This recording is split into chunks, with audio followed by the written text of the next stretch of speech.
वो एक कस्बे की उबड़ खाबड़ सड़क थी जो बाहरी चहल पहल को पीछे छोड़कर अब एक जंगल के बीच से गुजरने लगी थी। सरकारी जीप में बैठे देव और राज को जिस ऑफिस तक पहुंचना था वो अब भी तकरीबन 2 किलोमीटर दूर था। राज, जरा रुकना। देव उतरकर अंगड़ाई लेता एक तरफ चल दिया। देव, इस वक्त उधर कहाँ जा रहा है? देव ने पलटकर उसे कानी उंगली दिखाई और वह समझ गया। अरे यही कौन आ रहा है? राज हंसा और देव भी मुस्कुराता हुआ सड़क की सीमा से जंगल में दाखिल हो गया। इस जंगल के बारे में उसने कई बातें सुनी हुई है। जंगल के इस कोने में लोगों का आना प्रतिबंधित है। कोई चरवाहा तक यहाँ नहीं आता। वजह है यहाँ की एक विशाल बाम्बी। उसकी वजह से इस जगह का मुआयना करना भी मुश्किल होता है। लेकिन दिक्कत यह है कि उसे किसी ने देखा नहीं, बस उसके बारे में सुना है। सुना तो देव ने भी बहुत कुछ है कि यहाँ के किसी राजा पर कोई श्राप था या कोई ऋण था। सुना है और केवल सुना ही है। जो कुछ भी हो, लेकिन यहाँ के स्थानीय लोग इस जंगल और उस बाम्बी को लेकर बहुत ज्यादा एहतियाती हैं। बाहर राज भी गाड़ी से उतरकर एक सिगरेट सुलगाने लगा। वह भी यहाँ नया है और उसे भी इन दंत कथाओं में कुछ आस्था नहीं है। वन विभाग के बाकी कर्मियों की तरह इन दोनों को भी ये सब चोरों और लकड़ी तस्करों की फैलाई अफवाहें लगती है। भूत, प्रेत, खूंखार जानवरों के नाम पर कोशिश की जाती है कि आबादी जंगलों से दूर रहे और उन लोगों के अवैध काम चलते रहें। ऐसे ही विचारों के साथ वहां देव भी जंगल में कुछ अंदर तक चला आया। वो एक माकूल जगह पाकर ठहरा ही था कि ठाक की आवाज के साथ कई पक्षी पेड़ों से एक साथ उड़े।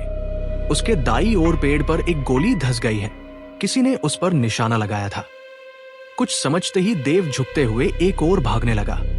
राज, गाड़ी स्टार्ट कर।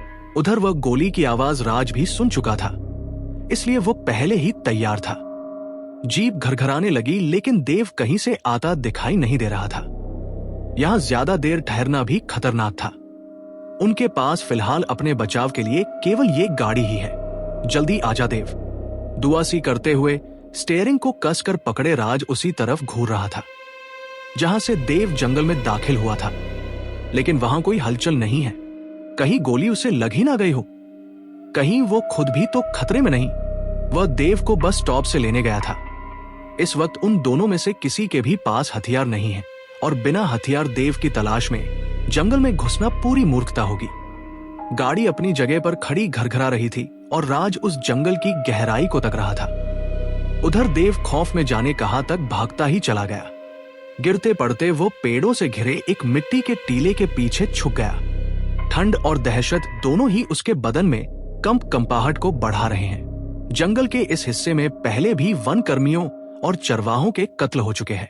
उसकी सांसों से छूटती भाप दूर से ही दिखाई दे रही है। देव ने कान लगाकर आहटों को सुनने की कोशिश की, लेकिन जंगल में कोई हलचल नहीं है। थोड़ी देर बाद उसे यहाँ कुछ सुरक्षित महसूस होने लगा। कुछ और देर वह वैसे ही छुपा रहा और फिर सावधानी से खड़ा हो गया। जिसने भी उस पर गोली चलाई थी वो उसे डराकर यहां से भगाना चाहता था, वरना मारने में इतनी देर नहीं लगती। ये देव भी जानता है।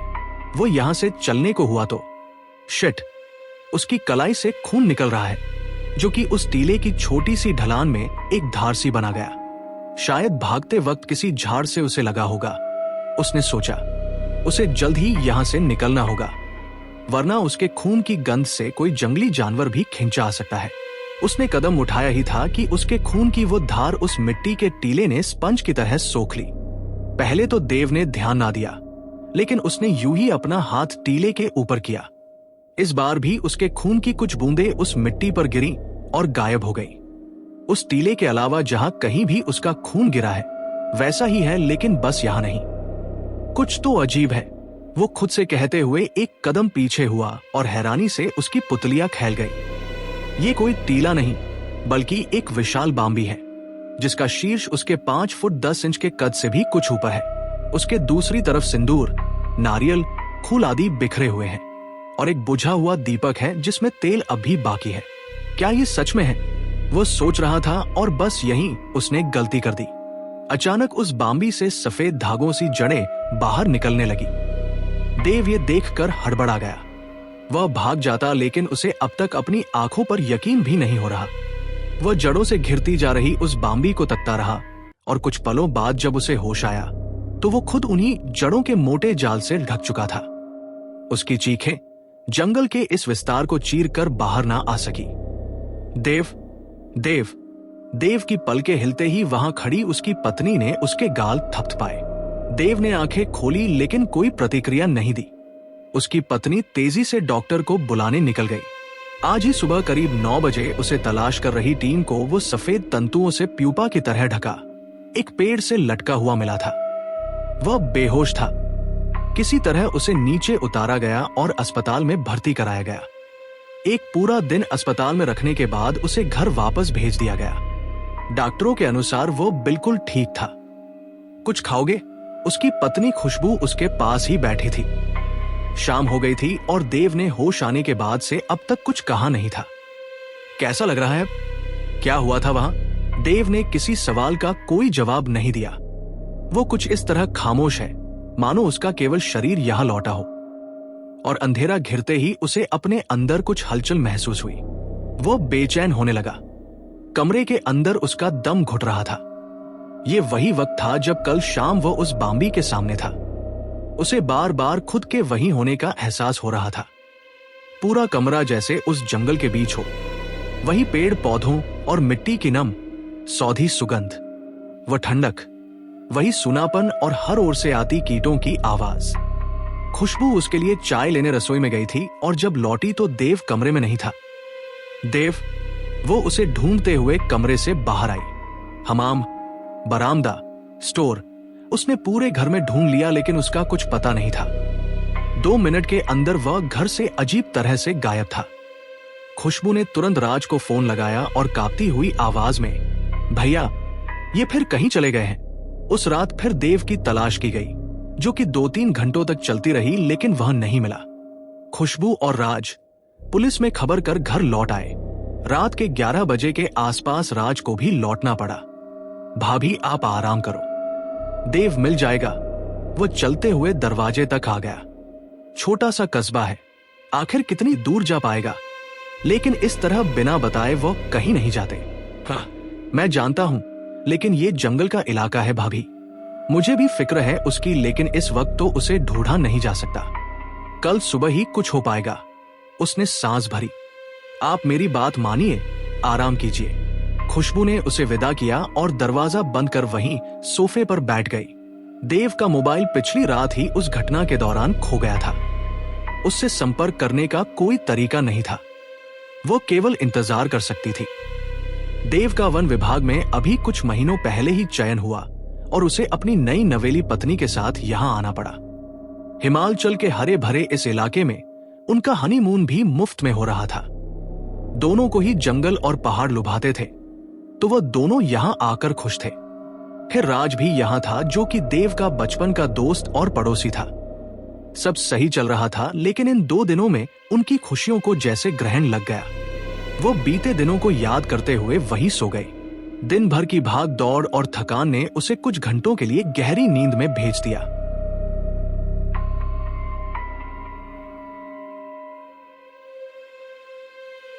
सामने की खुली खिड़की से उसे ठंडी हवा आती महसूस हो रही थी, लेकिन रात 3 बजे की गहरी नींद ने उसे जकड़ा हुआ था। वो नहीं उठा। फिर अपने कानों के पास किसी की सांसों से उसकी नींद उचट गई। उसे एक भयानक बू का एहसास हुआ, जिसका स्रोत उसके बिल्कुल करीब है। आंखें खोलते ही उसे सामने छत से कुछ लटका हुआ दिखाई दिया। अरे कोई! अचानक उसके मुंह में बेहद नमकीन खून वाला मांस का एक नर्म टुकड़ा ढूंस दिया गया और उसकी आवाज वहीं घुट गई। उसे महसूस हुआ कि हवा का तेज झोंका कमरे से अभी गुजरा है। कीरत की सांसें सीने से बाहर ही नहीं छूट रही। कच्चे मकान की छत को संभालती लकड़ी की भारी बल्लियां और उन पर लटकते वो शव, जिन्हें सफेद धागों जैसे किसी चीज से प्यूपा की तरह लपेट दिया गया है। देखकर लगता है मानो किसी आदमखोर मकड़ी ने अपने शिकार को जाल में लपेट लपेट कर छत से लटका दिया हो। वो केवल उनके कपड़ों से उन्हें पहचान पा रहा है कि ये उसके बीवी बच्चे हैं। कीरत ने अपने मुंह से वो टुकड़ा निकाल फेंका और चिंकते हुए उठ खड़ा हुआ। उसने कमरे में हर ओर नजर मारी। कोई दिखाई नहीं दे रहा, लेकिन फिर ये सब कौन है? उसने जाकर तुरंत अलमारी के पीछे छुपाई हुई कुल्हाड़ी संभाली। वह भय और दुख से कांप रहा है। बार बार वह छत से लटक रही अपनी पत्नी व बच्चों की लाशों को देखता और फिर अपने चारों तरफ। किसने किया ये सब? कौन है यहाँ? वो रो पड़ा, लेकिन कमरा बिल्कुल खामोश है। एक हाथ से कुल्हाड़ी थामे उसने जैसे तैसे एक मेज पलंग पर रखा। उसके ऊपर खड़े होकर वो करीब से देखना चाहता था कि क्या उनमें से कोई जिंदा है। मेज पर थरथरा रहे उसके पैरों ने उस वक्त अपना संतुलन खो दिया जब उसने देखा कि उन सफेद जालों के बीच शवों के सारे अंदरूनी अंग निकाल लिए गए हैं। वहां उन रेशों के बीच केवल हड्डियां दिखाई दे रही हैं। वो सदमे से वहीं बेहोश होकर गिर पड़ा।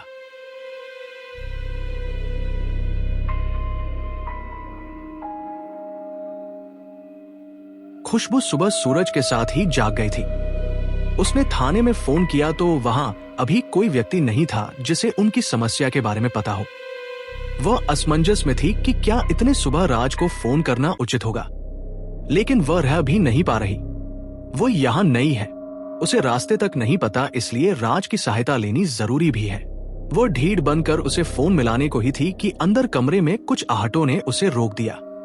उसने एक नजर दरवाजे पर मारी, वो अंदर से बंद है। तो वो सहमते हुए उस ओर गई तो देखा कि देव कमरे से सटे हमाम से बाहर निकल रहा है। देव, वो जाकर उसे लिपट गई। तुम कहां चले गए थे? मैं कितनी परेशान हो गई थी। फिर उसने सिर उठाकर देव की ओर देखा। यही तो था मैं। वो सामान्य तो लग रहा है, लेकिन कुछ थका सा दिख रहा है। उसे कुछ बुखार भी है। खुशबू उससे कुछ दूर हुई। बकवास मत करो। रात 12 बजे तक राज भैया, मैं और तुम्हारे साथ काम करने वाले, यहां तक कि पुलिस। मैं टहलने निकला था, लेकिन अजीब सी थकान लगने लगी। जब लौटा तो तुम यहां नहीं थी। मैं कमरे में तुम्हारा इंतजार कर रहा था। फिर पता नहीं कब नींद आ गई। खुशबू को यह बात मानने लायक तो नहीं लगी, लेकिन ऐसा हो भी सकता है। देव की तलाश करने के बाद उसने एक बार भी जाकर उसके कमरे को नहीं देखा था। हो सकता है वो लौट आया था। चलो छोड़ो, चाय पियोगे? उधर एक हवलदार बावले से हो गए कीरत से सवाल कर करके थक चुका था। उसने इस बार गिलास का पूरा पानी कीरत के चेहरे पर फेंक दिया। अभी होश में आ जाओ, वरना हम अपने तरीके से होश में लाएंगे फिर। कीरत बदवा सा दीवार के सहारे बैठ गया। मैंने नहीं किया साहब, मैंने नहीं किया। जब मैं जागा तो वो ऐसे ही थे। वो सिसकने लगा। लेकिन तुम्हारे ही हाथ में कुल्हाड़ी थी कि नहीं? तुम्हारे ही कपड़ों पर खून था, और कोई तुम्हारे बीवी बच्चों को उसी कमरे में मार रहा था, और तुम दूसरी चारपाई पर सो रहे थे, एक थप्पड़ जड़ते हुए। बेवकूफ समझता है पुलिस को। कीरत ने अपने बचाव में फिर कुछ नहीं कहा। कल रात तो उत्तेजना में उसके हाथ पैर फिर भी काम कर रहे थे, लेकिन आज वो खुद भी जैसे मुर्दा हो गया है। जो करना है करो, मेरा फांसी चढ़ा दो। मुझे यूं भी नहीं जीना है। मेरा संसार तो खत्म हो गया। रोते हुए उसने अपना सिर थाम लिया। उसे जाने दो धर्मा, एक इंस्पेक्टर ने हवालात के बाहर आकर कहा। यह काम किसी इंसान का नहीं है धर्मा। कीरत को वहीं छोड़कर बाहर आ गया। तो फिर कोई जानवर ही ऐसा कर सकता है। उनके बदन पर जो सफेद रेशे मिले हैं वो कुछ और नहीं है। वो उन्हीं लोगों के बदन के रोए हैं जो पता नहीं किस वजह से इतने बढ़ गए। इंस्पेक्टर ने आकर अपनी कुर्सी संभाली, और जिस तरह से उनके शरीरों से दिल, फेफड़े, गुर्दे निकाली गई हैं, कोई इंसान ऐसा नहीं कर सकता। इसे जाने दो, इसके पास खून करने की कोई वजह भी नहीं है। हवलदार कीरत की ओर देखते हुए इंस्पेक्टर के कान के पास झुका। लेकिन सर, अभी बात गांव की गांव में है। अगर मीडिया तक पहुंच गई तो तुम उसकी फिक्र मत करो। यहां की बातें वैसे भी बाहर नहीं जाती। इंस्पेक्टर ने नजरें एक सीध में कर ली।